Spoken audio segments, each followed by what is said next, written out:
we've spoken about mental health, even to the point where we've talked about doing one-day mental health conferences just for lawyers. We're actually trying to do a Mardi Gras this year. We'll do a tech and wellness, like a mental wellness, quality of life. Because you're right, like I think lawyers are the number one for alcoholism, substance abuse, by multiples. Fourth in suicide, second Yeah, highest it's- depression. It's a sad list. Yeah, And it's a bad list that we aspire to. Yeah. and we think there's real opportunity for change, and we think, we don't think technology is a panacea, but we do believe that it can have a really profound impact on just improving the work-life balance lawyers can achieve. Unless technology's governed, which you're doing a good job, and Bob and I have spoken about it, but I think unless it's governed correctly, not only is it not a panacea, I think it actually makes it worse. I think there's a potential What's a for panacea? cure-all. I'm not as verbose as you. I'm not a linguist. No silver bullets. No, It's exactly. like lots of Yeah, I lead get that. bullets, though. We think technology can be a big part of that. Yeah. And help, for example, make you more responsive to clients. Yeah. Without meaning you're picking up your phone. You can have a distributed team text messaging your clients, being I always responsive said to them. I just never understood. I call communication on scale. I usually have multiple chat rooms open on my desktop with the monitor, so I can communicate to many people at the same time. I think phone calls, unless they're scheduled, are totally inefficient. Yeah. It hurts your client on the other cases because you can't be working on everything else because you're devoting, whatever. But Yeah.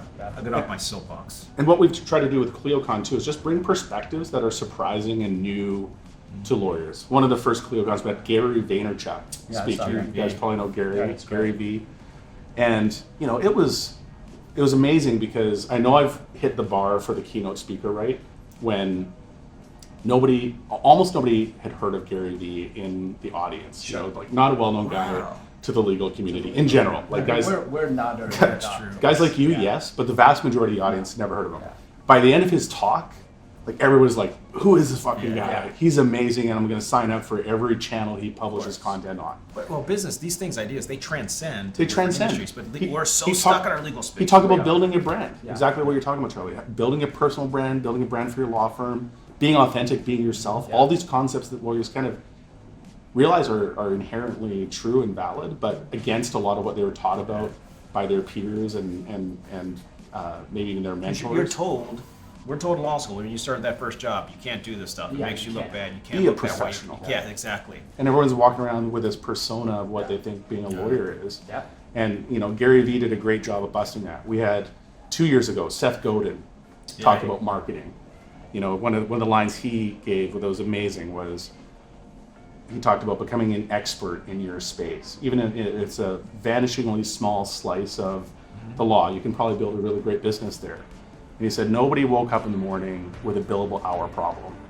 No, don't advertise yourself as somebody solving things by the hour. Like solve real problems for your clients, and they'll come to you.